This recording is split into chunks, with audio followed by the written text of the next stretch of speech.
everybody. I'm here at the Gamble Mansion today, and Gamble Mansion's over there. We took the tour, and I didn't want to do like a full vlog. I kind of wanted to just be present and see everything with my own eyes rather than holding the camera up. So I took a couple clips of video, and that's all I have is a couple clips of what the guy was talking about and the interiors of the mansion.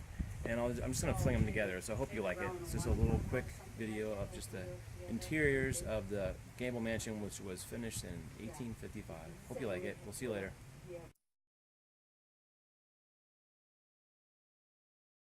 When they redid the house and they started redoing the house in the 1920s, they had to replace all the wood floors, wood doors, windows, things like that. So all that, the only thing left standing was the walls, because remember they were 2 feet thick. So the structure of the house was intact. This is the parlor room. Paint some sort of design on it. In fact, you can look on the internet, look up canvas flooring, you'll see other beautiful designs. Then they'd shellac them, and that's what they used for the floor covering back then.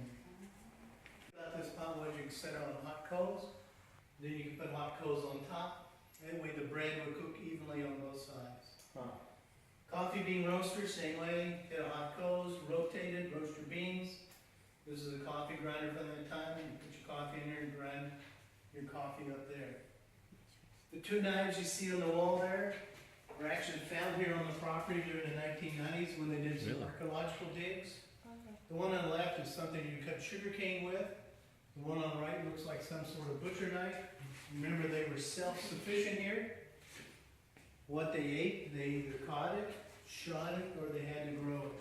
So they'd have to use something like that to do a pig or anything like that, the kind of knife to butcher their meat. The cabinet right behind her is what they call the pie safe or bread safe. That piece is donated because remember this was a dirt floor, so I guarantee it didn't have wheels on it. But what was unique about that was, see the metal with the hose? It'd cool in there, but the insects couldn't get to the bread or pies. And if you saw a real one of these at an antique store, 6 or 7 inches up on each leg, it'd be really, really black. Because they'd take little wooden bows, put underneath each leg, put pine tar in it, so even the insects couldn't climb up the legs to get to the bread or pies. The opening you see on the walls, we cut that intentionally so you see what the padded brick looks like, that they laid on top of each other. You notice it's not a perfect shape like you saw the one on the desk. They're really rough, some are big, some are small. In fact, some of the columns and stuff were made out of bigger ones.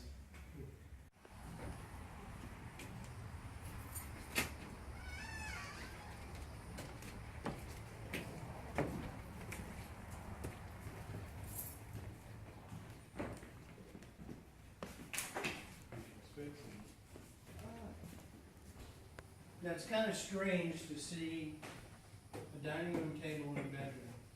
Well, this bedroom is actually a memorial for Judith P. Benjamin. This is the room he stayed in. That's a picture of Judith P. Benjamin right there. Judith P. Benjamin was born on the Virgin Islands. As a young boy, his family moved to South Carolina. He studied in South Carolina and became a lawyer. He moved to New Orleans to practice law, but eventually got into politics. He eventually became the senator for the state of Louisiana. He was actually serving in Congress when the Confederate War broke out. He decided to go on the Confederate side of the war, moved back to New Orleans. Remember, Jefferson Davis became president of the Confederacy, made the capital Richmond the capital of the Confederacy, knew about Judith P. Benjamin and made him Secretary of War. Eventually he became Secretary of State for the Confederacy. Well, after the Civil War was over, our federal government put bounties on all the cabinet had because they went against the United States, including Jefferson Davis. He had a $40,000 bounty on his head. Jefferson Davis decided not to travel as a group. He made them all divide up and go different directions. That way if they got caught one at a time, not as a group. Jefferson Davis did get caught. But remember, Captain McNeely was living here with his wife after the Civil War and the commissary was over with. Heard about his fate. He was on his way here. Got word that Judith P. Benjamin. Eventually got him here and he stayed in this room here. Reason the table's here is because in his log, talked about him bringing up breakfast, lunch, and dinners, served him. Another reason you could open those two doors, remember you could see almost all the way to the river. Union boats would come in, you could see it. It's recorded either he stayed here 14 days or maybe a month. Two different writings indicate differently. Remember Captain McNeely was a merchant, he knew other merchants. He contacted a Captain McClutchan, got Captain McClutchan here, took Judith P. Benjamin to the Bahamas. From the Bahamas, he went to England. And the reason he went to England was because England sided with the Confederate side. So he knew if he went to that country, they would extradite him back. He started practicing law in England, got the favor of the Queen, actually was appointed to the Queen's court. That's a picture of him right there serving on the Queen's court. He retired in England, moved to Paris, France, where his wife was from. He retired there, actually died in Paris, France, and he is buried in Paris, France. The reason they were is when they loaded the boat, what went on first was all the flat tops, they'd stack them. All the round tops, trunks would go on top. So when you got to your destination, what was the first trunk off? Yours.